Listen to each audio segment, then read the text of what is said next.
3।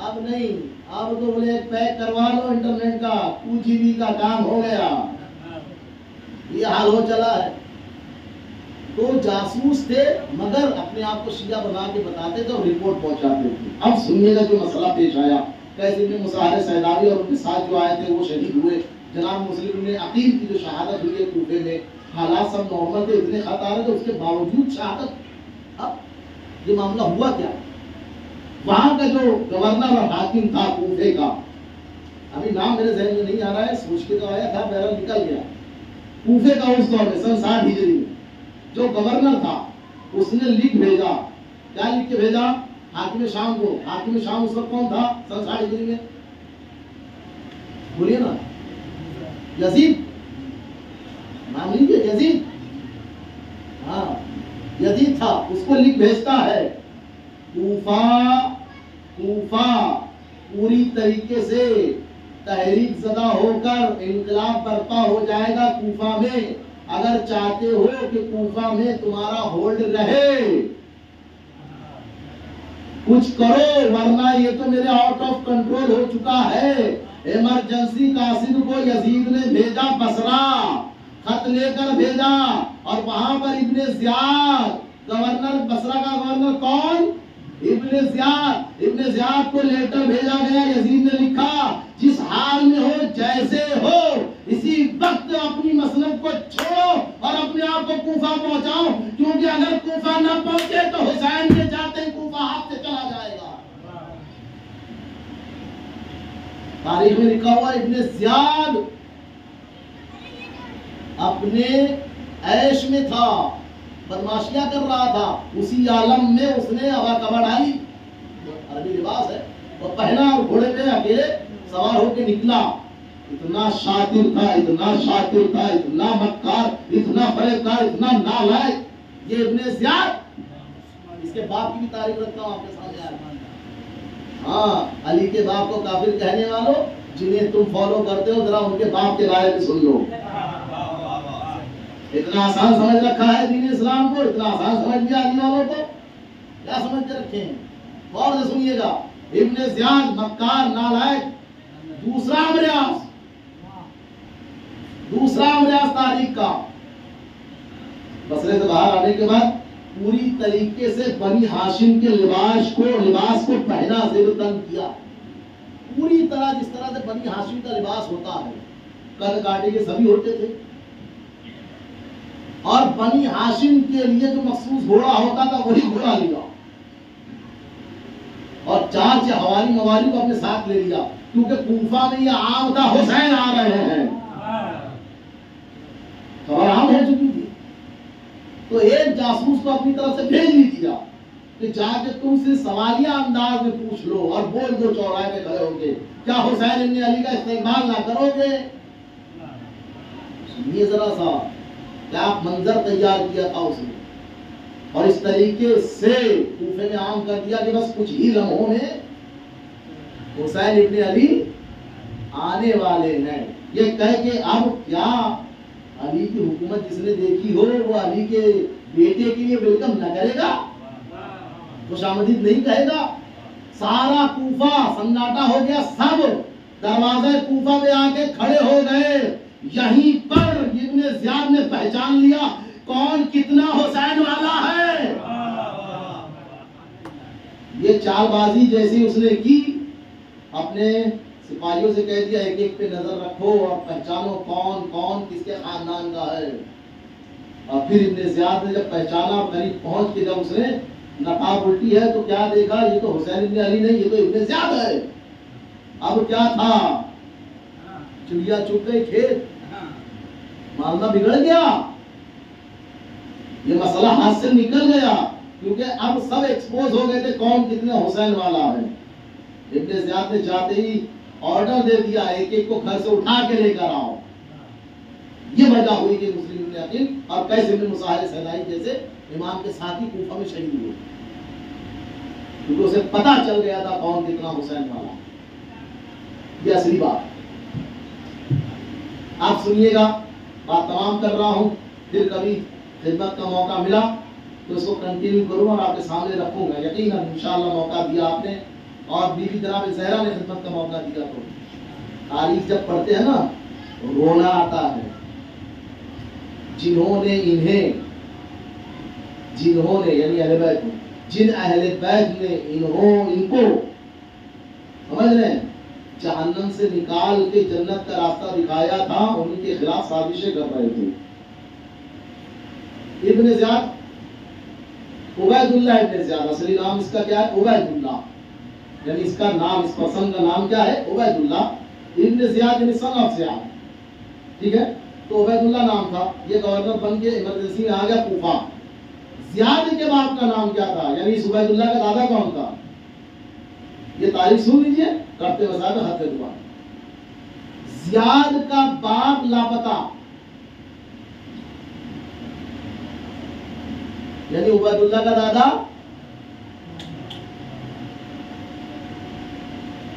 پتا ہی نہیں. سنیے تاریخ کیا ہے، سن لیجئے اور اس کی تحقیق کیجئے، کتابوں میں ڈھونڈیے، تلاش کیجئے. آپ سے نہیں کہہ رہا ہوں. دیکھیے کیا مسئلہ ہے. زیاد، جیسے عبید اللہ کے لیے سن آف زیاد لکھا، عبید اللہ کے لیے لکھا سن آف زیاد، یعنی زیاد کا بیٹا عبید اللہ. تو زیاد بھی کسی کا بیٹا ہوگا نا، آسمان سے تو نہیں ٹپکا. تو یہ نتیجہ کس کا تھا؟ زیاد کے باپ کے لیے نام نہیں لکھتے ہیں. کیا لکھتے ہیں؟ زیاد ابن ابی. کیا لکھتے ہیں؟ زیاد ابن ابی. باپ کو عربی میں کہتے ہیں اب، اور ہی کا جو ہا ہے، ہا کا مطلب ہی ہوتا ہے، ہر پرسن کے لیے یوز ہوتا ہے. زیاد اپنے باپ کا بیٹا. اما جس طرح عبید اللہ کے لیے کس کا بیٹا ہے، نام آیا باپ کا عبید اللہ ابن زیاد، تو زیاد کے لیے بھی اس کے باپ کا نام آنا چاہیے تھا. یہ کیا ہو گیا کہ زیاد کے باپ کے نام کی جگہ آپ لکھ رہے ہیں زیاد وہ جو اپنے باپ کا بیٹا ہے. اب بھی نہیں سمجھے تو کب سمجھیں گے جناب؟ اللہ اکبر. کیا لکھا؟ زیاد جو اپنے باپ کا بیٹا ہے. اما دنیا میں ہر ایک سوائے جناب عیسیٰ کے ہر ایک اپنے باپ کا بیٹا ہی ہوتا ہے. یہ نت نہیں کون سی آپ تجرب لے کر آئے ہو. جو زیاد کے لیے کہہ رہے ہو وہ زیاد جو اپنے باپ کا بیٹا ہے. مسئلہ یہ نہیں ہے کہ انہیں زیاد کے باپ کا پتہ نہیں تھا، مسئلہ یہ تھا کہ کنفیوژن تھا کہ اس کا باپ ہے کون. یا اللہ، سب سے بڑا مسئلہ یہ. میں نے میری پہلی مجلس میں آپ کو اشارہ دیا تھا، یہ ان کی نسل ہے کہ جن کے گھروں پہ جھنڈے لگتے تھے. وہ کیا جانے ابو طالب کے ایمان میں. یہ اسی تاریخ کا ایک حصہ ہے جو آپ کے سامنے رکھ رہا ہوا. زیاد جب پیدا ہوا تو جہاں پیدا ہوا وہاں غلطی سے بھی ہم نہ پہنچتے ہیں اور نہ ہی نام لیتے ہیں. بد چلن خاتون کے یہاں یہ پیدا ہوا. اس کے یہاں پیدا ہوا بد چلن. یہ منبر اور احترام امام بارگاہ فرش اعضا ہے جو میں بد چلن کا لفظ استعمال کر رہا ہوں، باقی آپ سمجھدار ہیں. اس کے یہاں پیدا ہوا تو جب پیدا ہوا تو ظاہر سی بات ہے جب عورت کے یہاں کوئی بچہ پیدا ہوتا ہے تو عورت کو خوب پتا ہوتا ہے کہ اس کا باپ کون ہوگا. تو اس کی ماں کو بھی کنفیوژن تھا. تو اس وقت ایک وقت میں 4 سے 5 لوگوں کو بلوایا گیا.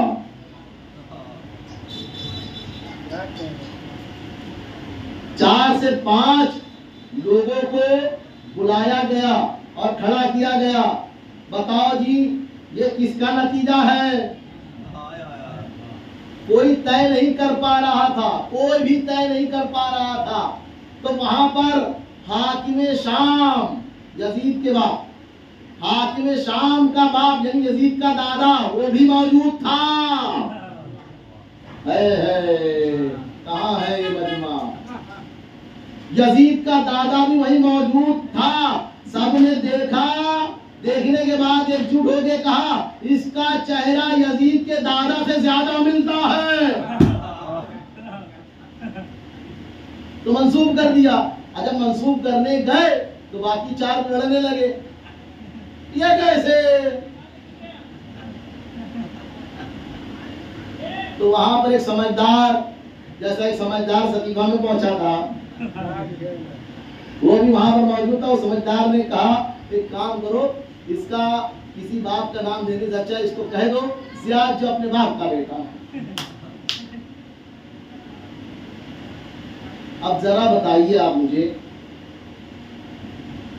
جن کے نطفے اور جن کے خون ہی خراب ہو، وہ اہل بیت کی طہارت اور عصمت کو کیسے سمجھیں گے؟ چن چن کے بنی امیہ نے اپنے کارندوں کو رکھا تھا، گورنروں کو رکھا تھا، چن چن کے رکھا تھا، ایسے ایسوں کو رکھا تھا کہ دور دور تک ان کا حسب و نسب لاپتہ تھا. عبید اللہ بن زیاد پہنچا کوفے، حالات کو اس طریقے سے مکر و فریب کے ذریعے سے سمجھا اور گھر سے ایک کو اٹھاتا رہا، دربار میں بلاتا رہا اور کہتا رہا آپ اپنی جو سپورٹ دکھا رہے ہیں نواسے رسول کو اسے واپس لے لو تو جان و مال کی امان. تو بتایا جاتا ہے تاریخ میں بتایا جاتا ہے کہ 70% 70% وہ لوگ جو سمرتن میں تھے وہ امام حسین کے سمرتن سے منہ موڑ دیے. اور یہ کارنامہ جناب مسلم بن عقیل کے پہنچنے کے بعد ہوا.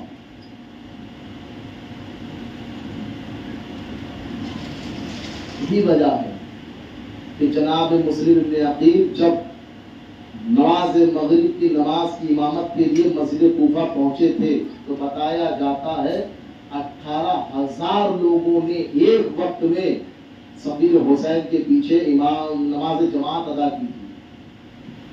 18,000 مغرب کی نماز ہوئی، اور جب عشاء کی نماز کے لیے پلٹ کے دیکھا ہے تو چند ایک کے علاوہ اور اپنے 2 بیٹوں کے علاوہ کوئی نہیں تھا.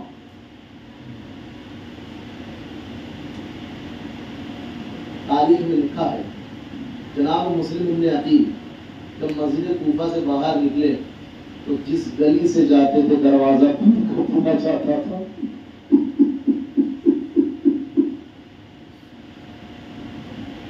اللہ اکبر. کسی شہر میں آپ گئے ہو، غریب الوطن ہو، مسافر ہو، اے خدا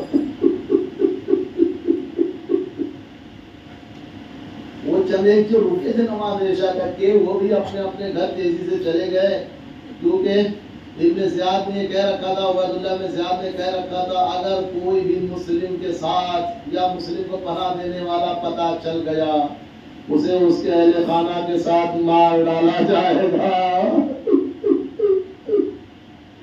جناب مسلم اب غربت مسلم کو سمجھیے.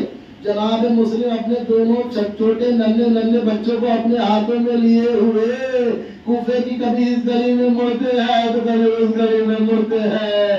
اسی طرح مڑتے کسی طریقے سے قاضی شرح کے گھر تک پہنچے اور ان کے حوالے اپنے دونوں بچوں کو کیا. کہا یہ دونوں بچے امانت کے طور پہ تمہارے حوالے، حالات مناسب ہو جائے تو انہیں کسی طرح مکہ یا مدینہ پہنچا دینا. جزاکم اللہ خیر الجزا. خدا آپ کو کسی غم میں نہ رلائے سوائے غم اہل بیت کے. ہائے وہ مسلم، ارے جو بھرے ہوئے کوفہ میں داخل ہوا تھا، رات کا سناٹا، اکیلا عقیل کا بیٹا مسلم. اللہ اکبر.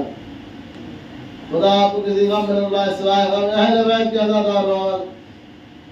ایک منزل وہ بھی آئی.